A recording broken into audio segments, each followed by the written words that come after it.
ဒါတော့ယဟန်တာပါ900နဲ့ဒါဆိုဖျားရှင်ပေါ့ဗျာနော်ကျွန်တော်တို့တာဝရင်သားကနေလူပီကိုဆင်းတဲ့ကြွတဲ့ပုံတရံပေါ့ဗျာယဟန်ပါ900ဒီထားကိုကွယ်ခဲ့တာရေတကွန်တောက်မူနီအောင်မီကျောင်းတိုင်းတဲ့ဒါဟိုးထက်ထိဗျာနော်အဲ့ဒါတော့တာဝရင်သားလို့ခေါ်တာပေါ့ဗျာမြင်းတဲ့နေရာပေါ့ဟိုကတော့လက်ရှိဟိုတော်လေးရမှာဒီထားကိုဝယ်ထားတဲ့ကောင်းမှုတော်ပုံစံတူပေါ့ဗျာနော်စကိုင်းကောင်းမှုတော်ကြီးလောက်ကြီးလာလို့ပြောကြအောင်ပါအဲ့လောက်ကြီးတော့မကြီးဘူးပေါ့ဗျာပုံစံတူကပယံကြီးမှာတည်ထားဒီထားကိုဝယ်တာဆိုတော့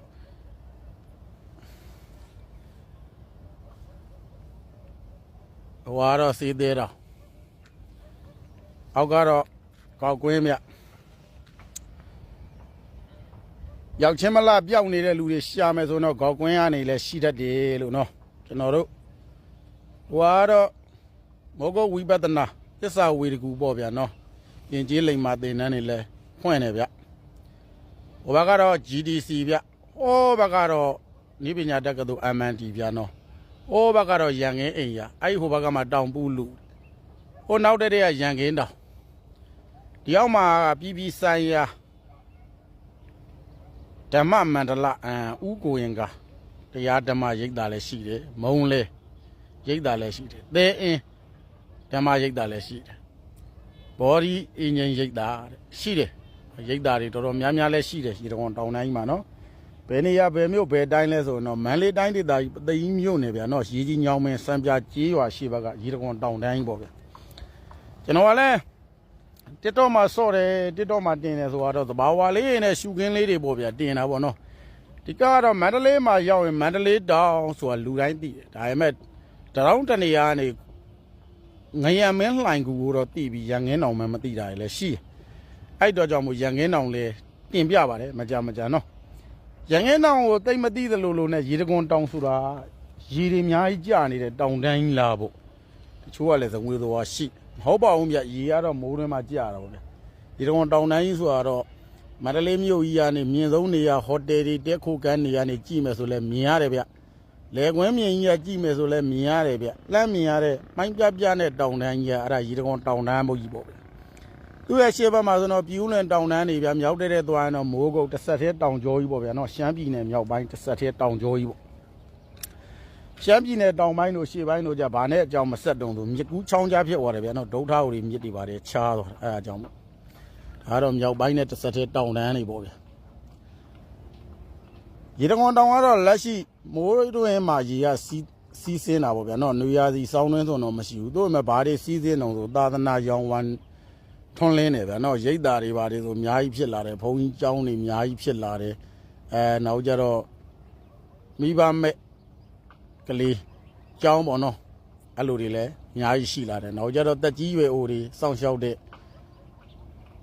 ဘိုးဘွားရိတ်တာတွေလည်းရှိလာတယ်တိုးတက်တယ်ပြောရမှာပေါ့ဗျဒီလိုပိုင်းကနေတိုးတက်ပြီးတော့ဒါကလေတချို့လူငယ်လေးတွေဖုန်းတွေပေါ်မှာတွေ့ရတယ်မေးတာမြင်တာတွေတရဏဂုံ3ပါးကိုသိရလားဆိုတော့မသိဘူးတယ်ဗျာဝမ်းနေတယ်နော်5ပါးသီလဆိုတော့ရှေးကြီးမို့လို့ထားတော့ဗျာမသိဘူးလို့ဒါပြောကြမှာပဲသီလဆိုတော့ကိုကျင်တရားပါပဲနော်ဒီကတော့ကျွန်တော်တို့ဒါလေးတွေကိုမဖြေနိုင်ဘူးဆိုတော့လူငယ်တွေဟာဘာသာရေးနဲ့ပတ်သက်လို့တော်တော်အားနည်းနေတယ်ဗျအားနေတော့သာနာနှစ်က2500ကျော်လာပြီဆိုတော့ဒါ2500တိမြန်မာနိုင်ငံဘောရဘာသာနိုင်ငံမှာအားလုံးဟာဆရာတော်ကြီးတွေလည်းစာတက်ပေတက်ကြီးတွေရှိသေးလို့တော်သေးတယ်ဖူးမြော်လို့တော်သေးတယ်ဗျာနော်ဘာမှမတက်တော့တဲ့လူတွေကြီးများနေရင်ပူဆိုးမယ်ဗျအဲကြောင့်မို့နောက်ကြံခဲ့တဲ့နှစ်ပေါင်း2000ကြော်လေးကတို့နိုင်ငံကြီးမှာပဲတည်တံ့ပါမလားပေါ့ဟိုနောက်ဥရောပနိုင်ငံသားတွေဆိုရင်ဗုဒ္ဓဘာသာနိုင်ငံတော့မဟုတ်တို့မဲ့ဗုဒ္ဓဘာသာရဲ့တရားတွေကိုအားလေးလာကြတာတွေများလာပြီစိတ်ဝင်စားတာတွေများလာပြီတို့ဥပမာညောင်မင်းအောက်မှာနေပြီးညောင်ရိတ်ကိုခိုးပြီးညောင်သီးတွေစားနေပြီးတော့ဒီပင်ကဘာပင်တော့မသိတဲ့လူမျိုးတွေလို့ဖြစ်ကြလိမ့်မယ် ဗုဒ္ဓဘာသာရဲ့ကြောင်းရင်းလေးတွေသိအောင်လေ့လာကြမှတ်သားကြဗျာနော်ငငယ်လေးနေရာလဲလောက်တယ်ဗျရှီယနေညာလဲနော်နိုင်လေးတွေတော့စက္ကန့်လေးတွေမိနစ်လေးလွဲတာပေါ့ဗျတချို့ကလဲ8နာရီနဲ့26မိနစ်ကျွန်တော်ကတော့28မိနစ်မှတီးပြူတယ်ဗျတချို့ကလဲ28မိနစ်အဲ့လိုပြောပါပေါ့လောက်တာတော့ဗျာနော်မန္တလေးရဲ့မင်းညာသတင်းထဲမှာကြည်ရတော့တောင်မြုံဘက်ကိုဗဟိုပြုလှုပ်တယ်ကျွန်တော်တို့တောင်ပေါ်တွေကတော့မှန်တိုင်းပြောရင်နည်းနည်းလေးလှုပ်တော့မယ်ဆိုရင်ကိုတန်နေကြားတယ်ဗျတုံခါမှုတွေရှိလားဆိုတော့ရှိတယ်တော့မှပျက်စီးမှုကတော့မျိုးတွေလောက်ရွာတွေလောက်တော့မစိုးဘူးပေါ့ဗျာဘာလို့ဆိုတောင်ပေါ်မှာတစ်ပင်နေနဲ့ဝါပင်တွေပဲများတယ်လေတိုက်တာတွေမရှိတော့ပျက်စီးဆုံးရှုံးမှုနေတာပေါ့အားကြောင့်မို့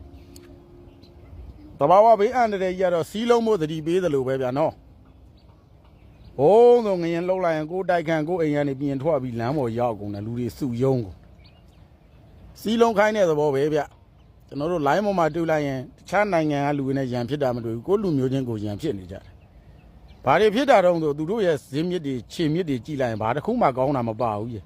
မြောက်ထိုးပင်းကလော်တွေများတယ်အဲ့ဒီအတွက်ကြောင့်မို့နားမရောင်နဲ့လို့နားရောင်ရင်လဲအဲ့စနွင်းလေးတို့အုံးဒီလေးတို့လိမ့်ကြပါလို့နော်ဘာလို့အောင်ဆိုကြားမြင်ရတွေ့ရတာတွေကဘဟုတုတမရတဲ့ပြင်လောဘဒေါသမောဟတွေများသလိုလိုတွေဖြစ်လာကြတယ်ဗျာနော်ကဲအဲ့ဒါကြောင့်မို့အားလုံးပျော်ရွှင်ချမ်းမြေ့ကြပါစေဗျာအေးဟိုနာခေါက်ရိုက်နေငါးညီလေးလားမသိဘူးကွာအေးဒီကျင်းကရေကောင်တောင်မှာရှိတာတကယ်ဆရာကြီးကျင်းလို့ပြောတယ်တော့တန့်လူတစ်ချက်ထဲနဲ့ဝင်မှုမလွယ်ဘူးတဲ့